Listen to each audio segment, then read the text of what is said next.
लाड़काणे भरिसां Miro Khan road ते सिरनि सां भरियल ट्रैक्टर 48 सालनि जे मासूम ॿार खे चीबाटे मारे छॾियो। कंगा थाणे जी पुलिस इतलाह ते पहुची लाश खे तहवील में वठी अस्पताल मुंतक़िल कियो, जॾहिं त ट्रैक्टर ट्राली समेत ट्रैक्टर ड्राइवर खे पुलिस गिरफ़्तार करे वरितो। इन मौक़े ते रोड हादसे में फ़ौत थियल ॿार 8 सालनि जे नींगर अहमद रज़ा पुट हैदर बख़्श बिरोही जे वारसनि पारां एहतजाजी मुज़ाहिरो कयो वियो।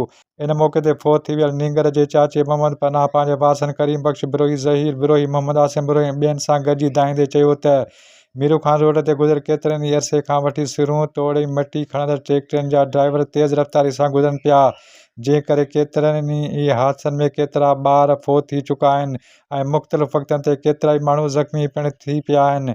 अॼु सिरनि सां भरियल ॿिनि ट्रैक्टरनि जा ड्राइवर तेज़ रफ़्तारी सां ट्रैक्टर हलाए रहिया हुआ, जिन मां हिकु ट्रैक्टर जे टक्कर में अहमद रज़ा बिरोही ट्रैक्टर हेठां अची चीबाटिजी फ़ौत थी वियो।